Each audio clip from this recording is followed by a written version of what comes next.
Hi friends, welcome back to my channel. இன்னைக்கு நம்ம வீடியோல எதை பத்தி பார்க்க போறோம்னா ஓவர் திங்கிங்ல இருந்து வெளியே வர ஒரு 3 டிப் பத்தி தான் பார்க்க போறோம். ஃபர்ஸ்ட் டிப் என்னன்னா நம்மளுக்குள்ளே நம்ம வந்து பாசிட்டிவா பேசிக்கணும். ஒரு விஷயம் பண்ண போறோம்னா இது நம்மளால முடியுமா முடியாதான்னு அப்படிலாம் யோசிக்கவே கூடாது.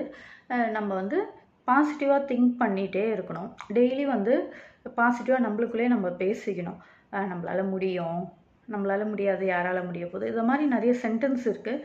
நம்மளுக்குள்ளேயே வந்து நம்ம பாசிட்டிவாக திங்க் பண்ணுறதால என்ன ஆகுதுன்னா நம்ம ஏதோ ஒரு விஷயத்த பண்ணுறோன்னா கண்டிப்பாக அதில் வந்து நம்ம ஃபுல் எஃபெக்ட் போட்டு பண்ணுவோம். கண்டிப்பாக அதில் சக்ஸஸ் கிடைக்கும். நம்ம எடுத்த உடனே வந்து டவுட் படுவோம்ல, இது நம்மளால் முடியுமா முடியாதான்னு நினைக்கும் போதே வந்து அவ்வளோதான் முடியாது போல் அப்படின்னு நினச்சிட்டு நம்ம அந்த விஷயத்த பண்ண மாட்டோம். கண்டிப்பாக அதில் வந்து எப்படி வந்து வெளியே வர்றது, அந்த விஷயத்த பண்ண முடியாது, நம்மளால் இது முடியாது, வேணாம் விட்டுடலான்னு யோசிப்போம். பட் அப்படிலாம் பண்ணக்கூடாது. இதை வந்து நான் சொந்த அனுபவத்துலேருந்து தான் சொல்கிறேன். நம்ம பாசிட்டிவாக வந்து திங்க் பண்ண நம்மளுக்கு வந்து எல்லாமே சக்ஸஸாக நடக்கும். செகண்ட் டிப் என்னென்னா, மற்றவங்கள பற்றி நம்ம யோசிக்கவே கூடாது. இவங்க என்ன சொல்லுவாங்க, அவங்க என்ன சொல்லுவாங்க அப்படின்னு நம்ம யோசிச்சே வந்து நம்மளுக்கு இன்னும் அதிகமாக வந்து நம்மளுக்கு திங்கிங் வந்து அதிகமாகிடும். இவங்க நம்மளை பற்றி இப்படி பேசியிருப்பாங்களா அப்படிலாம் யோசிக்கவே கூடாது. நான் வந்து பேசுகிற சில பேரை தான் சொல்கிறேன். அவங்களுக்கு வந்து வேறு வேலை இல்லை, நம்மளை பற்றி பேசுகிறது தான் வேலை. நம்மளை பற்றி தெரியும், நம்ம குடும்பத்தில் இருக்கவங்களுக்கு தெரியும், அவ்வளோதான். அவங்களுக்கு வரைக்கும் தெரிஞ்சால் போதும். மற்றவங்களுக்குலாம் நம்ம ப்ரூவ் பண்ணணும்னு எந்த அவசியமே கிடையாது. ஏன்னா நம்ம சம்பாதிக்கிறோம், நம்ம சாப்பிட்றோம், அவ்வளோதான். மற்றவங்க என்ன தான் இது பண்ணாலும் ஒரு ஹெல்ப்பு கூட வந்து நிற்க மாட்டாங்க. பட் வந்து பேசணுன்னா பேசுவாங்க.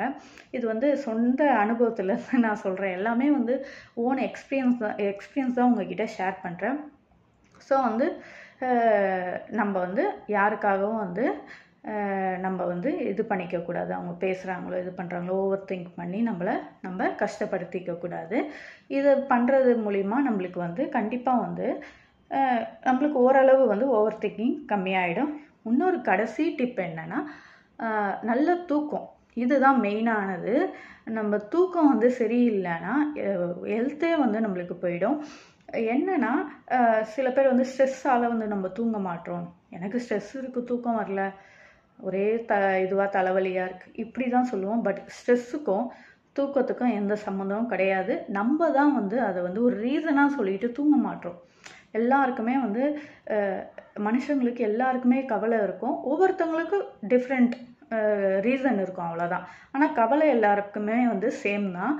பட் வந்து அதையே நினச்சிட்டு நம்ம தூங்காமல் வந்து ஹெல்த்தை வந்து கெடுத்துக்கிறது அது நல்லது இல்லை. ஸோ என்ன பண்ணணும்னா, நம்ம ஒரு 10 மணிக்கு படுக்கிறோன்னா நம்ம மொபைல் ஃபோனை ஆஃப் பண்ணிவிட்டு படுத்துடணும். மொபைல் ஃபோனில் பாட்டு கேட்டால் தான் தூக்கம் வரும், அதை மாதிரி எதனா ஸ்டோரி கேட்டால் தான் தூக்கம் வரும். ஏன்னா ஸ்ட்ரெஸ்ஸாக இருக்குது, நம்ம மைண்டை டைவெர்ட் பண்ணலான்னு மொபைல் ஃபோனை யூஸ் பண்ணி நம்ம என்ன பண்ணிட்டோன்னா அதுக்கு அடிக்ட் ஆகிட்டோம். ஏன்னா இன்க்ளூடிங் நானும் இதை பண்ணியிருக்கேன். பார்த்துட்டு அது என்ன ஆகும்னா பார்த்துட்டே இருக்க தோணும். 11 ஆகும், 12 ஆகும், 1 ஆகும், தூக்கமே வராது. ஏன்னா நம்ம மொபைல் ஃபோன் பார்த்துட்ருக்கோம், தூக்கம் வராது. பட் வந்து இதெல்லாம் நம்ம தவிர்க்கணும்னா மொபைல் ஃபோனை ஒரு 10 o'clock நீங்கள் எப்போ வந்து உங்களுக்கு வந்து தூங்குகிற டைம் வருதோ அப்போ ஆஃப் பண்ணி வச்சுட்டு பார்க்கலாம். ஜஸ்ட் ஒரு 1/2 hour பார்த்துட்டு நம்ம மைண்ட் ரிலாக்ஸாக பார்த்துட்டு உடனே ஆஃப் பண்ணிட்டு தூங்கணும். அதையே ஃபுல்லாக பார்த்துட்டு வந்தோன்னா தூக்கம் வராது. நம்ம தூங்கும்போது வந்து இன்றைக்கி என்ன நடந்தது யோசிப்போம். அதே மாதிரி லைஃப்பில் நம்ம ஏன் இவ்வளோ கஷ்டப்படுறோன்னு அப்படி யோசிப்போம். பட் வந்து இந்த திங்கிங்லாம் நம்மளுக்கு அப்போதைக்கு கண்டிப்பாக எல்லாருக்குமே வரும். பட் அதுலேருந்து எப்படி வெளில வர்றதுன்னா, நம்ம எதனா வந்து ஒரு நம்பர் ஒரு 100லேருந்து அப்படியே பேக்கில் கவுண்ட் பண்ணிகிட்டே வரலாம். இப்போ கான்சன்ட்ரேஷன் எப்படி போவோம்னா கவுண்ட் பண்ணுறதில் போவோம். நம்ம வந்து நம்ம லைஃப் பற்றி எதுவும் அப்போ யோசிக்க மாட்டோம். ஸோ நம்மளே வந்து நம்ம இதெல்லாம் பண்ணிக்கிட்டால் கண்டிப்பாக வந்து ஓவர் திங்கிங்லேருந்து வெளியே வரலாம். இந்த வீடியோ உங்களுக்கு யூஸ்ஃபுல்லாக இருக்குதுன்னு நினச்சிங்கன்னா நம்ம சேனலை லைக் பண்ணுங்கள், ஷேர் பண்ணுங்கள், சப்ஸ்கிரைப் பண்ணிக்கோங்க. தேங்க்யூ ஃபார் வாட்சிங்.